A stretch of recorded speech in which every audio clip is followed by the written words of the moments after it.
The best way to make money on YouTube and become a massive YouTube celebrity is to actually get out in front of the camera and speak to your audience in person.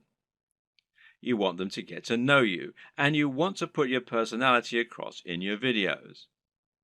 This will help to make you considerably more persuasive while simultaneously giving you many more options in terms of what you can create. And if you're going to do that, there's some crucial equipment and software you're going to need to invest in. This can be somewhat expensive, but if all goes to plan, it will pay for itself over time and it will be money well spent. Just as a note here, if you're not comfortable going in front of the camera, you can still be very successful with a YouTube channel, and this will reduce what you need to invest in. We'll discuss these alternative options in subsequent videos, so you can skip most of this one for now if that's your intention. Let's look at some of the hardware you'll need. Of course, the most basic hardware you're going to need is a camera, and this is what you'll use to capture your footage, and that means the quality of the camera is going to directly influence the quality of your videos. There are numerous factors to consider in this case. One is the resolution, and here you'll need at least 1080 pixels. For now, most people still do not have a 4K display, meaning that you don't need a 4K camera, and 4K creates very large video files which are hard to move around and edit. But if you want to offer the utmost crispness and also future-proof your setup, then choosing 4K is a great option. Another option is your frame rate. Now, this will generally be either 30 frames per second or 60 frames per second.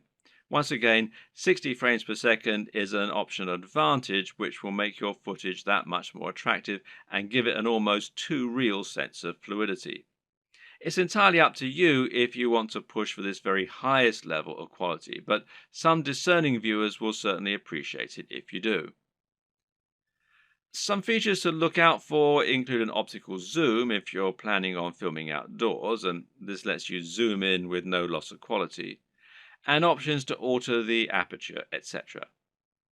Good autofocus is very important if you'll be moving around a lot in front of the camera, while being able to use macros to blur out the background is also a nice option. But what's more important really are the practical considerations for your camera. Having a mic jack, for example, is a very good idea because it will give you the ability to improve your sound quality. Likewise, a wide-angle lens is a very good idea if you're going to be moving around a lot and capturing dynamic footage. Something that you should also absolutely consider a requirement is a screen that can be rotated to face forward. This will allow you to make sure that you're in the shot before you start vlogging. And of course, there's no reason you can't do all this using multiple cameras. Many people will use both a GoPro for capturing more action-packed dynamic footage and then a regular camera for their vlogging.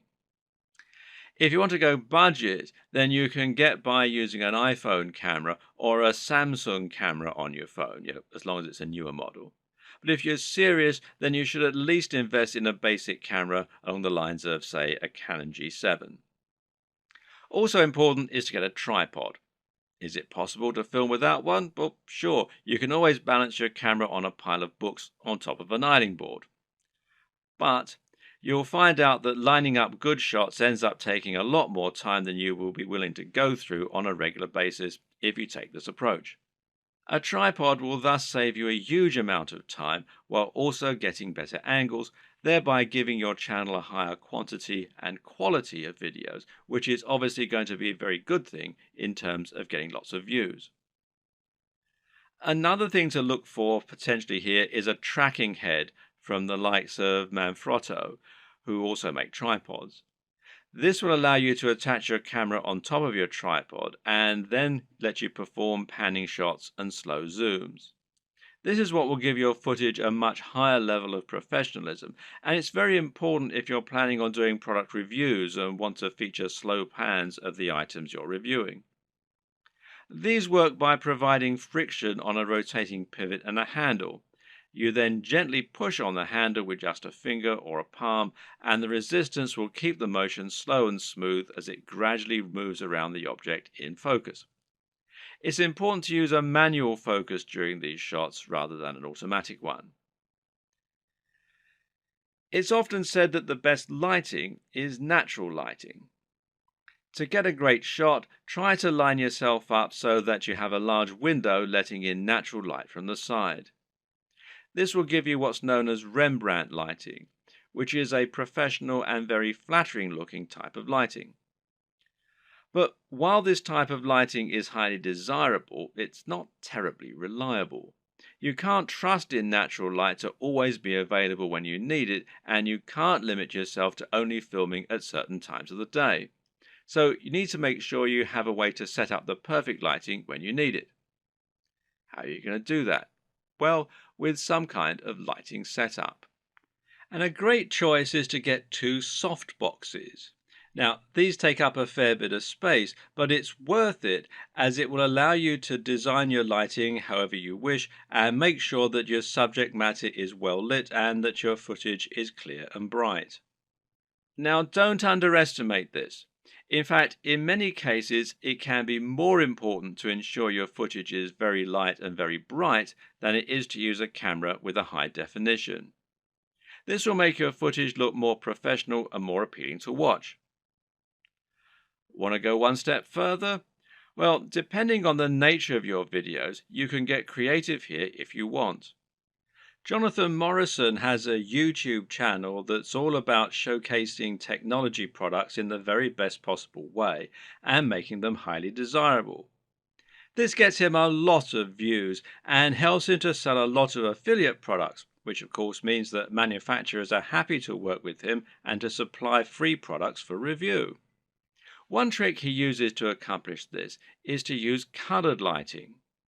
He'll often light phones and other gadgets in a bright pink, green or purple hue on a white background, which makes them look more modern and more crisp, especially with his high-quality video equipment. The great thing is that colored bulbs are actually very affordable, so this is something you can mimic fairly easily yourself should you want to. Just like it's important not to underestimate the importance of your lighting, you also need to ensure that you never underestimate the importance of your sound quality. If you want to make your video look and sound professional, then it's absolutely crucial that you have good quality sound and don't just get a muffled sound into a regular camera microphone from a distance. Things like acoustics matter, and even if your viewers don't notice the difference, they'll be able to feel the difference. Things like this make a massive psychological impact and can be the difference between a channel that has high production values and that people love to watch, and one that looks unprofessional and that nobody takes seriously. Fortunately, sound is a relatively easy thing to get right, and the best way to do this is with a basic external microphone. You can get a lapel mic, also known as a lavalier mic, easily enough, and then attach it to your phone or camera to record your audio at the same time. Better yet, find a high-quality microphone that you can plug directly into your camera's mic jack. The Blue Yeti Snowball microphone is one of the most popular choices among YouTubers right now, and it is a very affordable option that will provide a crisp and clear sound quality very easily. As well as hardware, you'll also need to invest in some basic software and other intangibles. The most obvious thing here is your editing software, which you're going to use to take your footage and turn it into something that has a narrative structure and that's actually fun to watch. There are plenty of options here, which include Sony Vegas, Final Cut Pro X, iMovie, and Adobe Premiere with After Effects. Your choice will depend on personal preference, budget, and your computer. But either way, you will need a professional editing suite in order to make your videos look the part. This is what you'll use to cut and stitch together your footage, and it's what you'll use to add things like music and logos. There are numerous graphics you'll also want to add to your videos. For example, you'll probably find you need some kind of logo to overlay on top of your videos if you want to build a brand. This is important as it will help to ensure people know who you are and that your videos and content are from the same creator. A good logo should be coupled with a good name, and ideally, the two together should be enough to communicate everything new viewers need to know about your brand. If you get this just right, then people should be able to tell from those things alone whether they be interested in your channel and potentially subscribe with no further information. Other graphics will also come in handy. For example, you might want to use bottom thirds, which you will overlay on top of your video as a way to annotate what's happening on the screen. Then you might want to find some stock images that you can use to illustrate points that you're making or that you can use in conjunction with your recorded footage. On top of this, you'll need to look into video and sound for your videos. One important thing here is a video opener, which is a short clip that will play at the start of your videos and help you to further cement your brand while indicating that the video has started. Music can be very useful and would allow you to make your videos a lot more engaging while also being able to invite emotional responses. So, where do you find all these extra materials? One answer is to pay for your materials to be created on a site like Fiverr or Upwork. These sites will allow you to find freelancers who can create your materials for you and make them look very professional. Again, it's a small investment, but it's very much worth it, seeing as how much use you'll be getting out of these things.